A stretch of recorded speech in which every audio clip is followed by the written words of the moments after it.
very thankful to the principal of this college, vice principal's coordinator, and all respected teachers, and you can see the professor of this college who are sitting in the dais. I'm very thankful, and I'm also very thankful to the students who are present here, who are sitting over here, and I'm also very thankful to the non-teaching staff by which this program has been possible.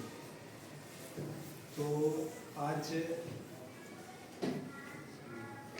10 दिसंबर को अंतर्राष्ट्रीय मानव अधिकार दिवस मनाया जाता है और उसके ही अवसर पे हम लोग यहाँ पे जमा हुए हैं। तो हम शुरुआत में सबसे पहले आपसे ये पूछना चाहेंगे, आप में से ये इंटरेक्टिव सेशन बनाना हमारा उद्देश्य है। तो सबसे पहले हम आप में से कोई मुझे ये बताए कि मानव अधिकार होता क्या है, फिर उसके बाद हम लोग जो है slowly will proceed further. So first of all from your side I want to know what is basic human rights, what is मानव अधिकार। कोई बता सकते हैं कि anybody can explain, anybody can somehow share the meaning of, share the concept of the meaning of human rights means मानव अधिकार। कोई बता सकता है मानव अधिकार किसे कहते हैं? अच्छा, कोई बता सकता है मानव किसे कहते हैं? इंसान है ना, उसे मानव कहते हैं। अच्छा, अधिकार किसे कहते हैं? अधिकार जीवन मुझे समझ में नहीं, कोई एक बताए तो उसको अधिकार किसे कहते हैं? अधिकार और इंग्लिश में कहते हैं राइट्स। तो मुझे बताया अधिकार की मीनिंग क्या होती है, अधिकार की माने क्या होते हैं? आपल्याला जीवन जगण्यासाठी मिळालेलं अधिकार, हक्क। जीवन जीने के लिए जो चीजें हमें मिलती हैं वो अधिकार है। और कोई बताएगा अधिकार किसे कहते हैं? बताओ। Freedom of speech, one of the rights, ये एक अधिकार है। और कोई बता सकता है? अच्छा, मानव अधिकार तो बेसिकली मतलब ये होता है कि जब हम पैदा होते हैं, जब हम दुनिया में आते हैं, इवन की माँ के पेट में, जिसे कहते हैं बॉर्न टाइम, तो वहाँ से हमारा मानव अधिकार शुरू हो जाता है। कुछ मानव अधिकार हमारे पेट में शुरू हो जाते हैं जब हम माँ के पेट में होते हैं, तो कुछ अधिकार हमारे जन्म के बाद शुरू होते हैं, और कुछ अधिकार ऐसे होते हैं जो जन्म भर होते हैं, यानी कि पूरी जिंदगी होते हैं। तो हर शख्स पैदा होता है तो मानव अधिकार को लेकर पैदा होता है। तो हमारे कुछ राइट्स हैं, कुछ हमारे हकूक हैं, कुछ हमारे अधिकार हैं जो बाय बर्थ होते हैं।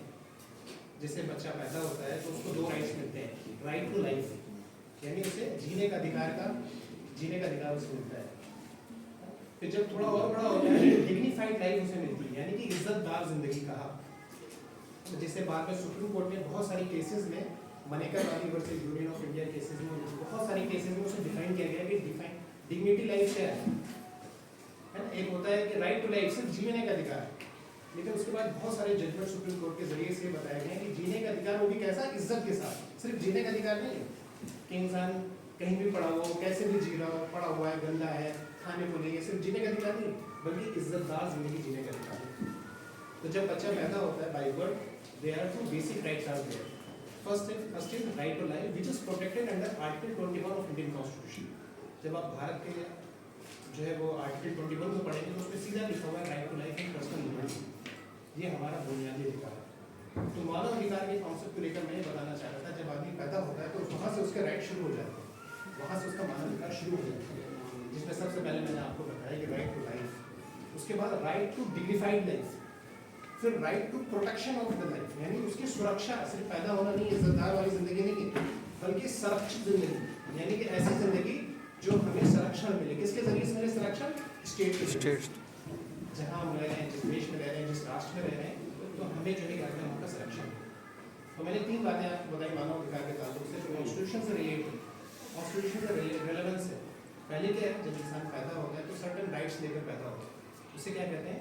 उसे मानव अधिकार कहते हैं। इसके example constitution of India article 21 में दिया है। सबसे पहले राइट टू लाइफ, उसके बाद सुप्रीम कोर्ट के जजमेंट के जरिए से right to life, dignified life, उसके बाद राइट टू प्रोटेक्टेड लाइफ, यानी जिए जिंदगी, उसके बाद संरक्षण के साथ।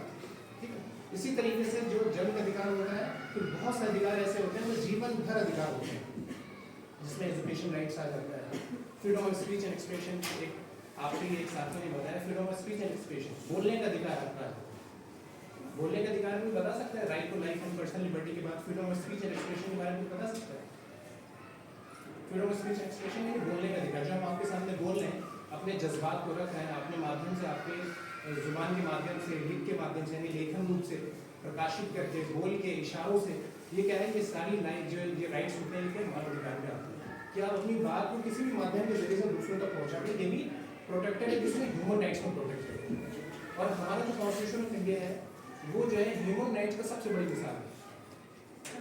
ये जो आज हम अंतर्राष्ट्रीय जो वो ह्यूमन राइट्स डे मना रहे हैं, ये बेसिकली हमारे कॉन्स्टिट्यूशन में already these rights are properly mention under fundamental right part 3 of the constitution of India. फिर इसी तरीके से जो है क्या कहते हैं, आपके right to life personal liberty शुरू हो जाती है, आप जो आपकी प्राइवेसी शुरू हो जाती है, यानी कि प्राइवेसी को भी आप right to privacy is also under protected of the मानव अधिकार, मींस ह्यूमन राइट्स में प्रोटेक्टेड, फंडामेंटल राइट में प्रोटेक्टेड। बल्कि यूडीएचआर जिसको आज अडॉप्ट किया गया 10 दिसंबर 1948 में, उसमें भी राइट टू प्राइवेसी को जो है वो मानव अधिकार का इंसिडेंट पार्ट माना गया, यानी सबसे अहम पार्ट माना गया। तो मानव अधिकार हमारे कितने जरूरी है एक जीवन जीने के लिए, एक अच्छी खासी जीवन शैली गुजारने के लिए हमारे लिए जो है मानव अधिकार बहुत इंपॉर्टेंट है। तो जनरल असेंबली ने जो है 1948 10 दिसंबर को एक हमारे लिए अंतर्राष्ट्रीय डॉक्यूमेंट तैयार किया, जिसमें 30 जो है वो अनुच्छेद, 30 आर्टिकल, और वो सारे आर्टिकल तकरीबन कॉन्स्टिट्यूशन के फंडामेंटल राइट से मैचेबल हैं, रेलेवेंट हैं। तो अगर हम मानव अधिकार की बात करेंगे, तो अगर हम इंडियन प्रोस्पेक्टिव से देखेंगे तो they are all mentioned in Indian constitution. अगर हम यूडीएचआर के माध्यम से देखेंगे, यूडीएचआर की रेलेवेंसी में देखेंगे, रेलेवेंस में देखेंगे, all are mentioned in universal declaration of human rights 1948 में। तो ये सारी चीजें, अच्छा ये ह्यूमन राइट्स हमें मिले हैं, अगर हमसे छीनता है कोई ह्यूमन राइट्स, हमारे बेसिक राइट्स जो छीनता है, जो हमें जिन से मिले हैं, बड़े होने पे मिले हैं, तो वो छीनता अगर हमें, तो हम कहाँ जाएंगे? सवाल इस बात का होता है कि हमें ह्यूमन राइट्स मिल गया from the various sources, from the Constitution of India, from the UDHR, from some other international covenant and some other documents. But if anybody is snatching, the state is snatching our rights, तो हम कहाँ जाएं? हम किससे शिकायत करें? कहाँ पर जाएं? कोई बता सकता है? कोई बता सकता है कहाँ जाएंगे अगर हम हमारी ह्यूमन राइट्स, हमारी डिग्निटी ऑफ लाइफ, हमारी राइट टू लाइफ, हमारा 21, हमारा 19 अगर वायलेट होगा तो हम कहाँ जाएं? कोर्ट जाएं। कोर्ट कहाँ जाएं? कोर्ट जाना भी हमारे लिए फंडामेंटल राइट में आता है, under article 226 of Indian constitution to the high court of the particular state. अगर हम 32 के तहत जाएंगे तो सुप्रीम कोर्ट ऑफ इंडिया, हमारे पास दो अधिकार है, हम हाई कोर्ट जा सकते हैं under article 226 of Indian constitution and article 32 of Indian constitution to the supreme court of India.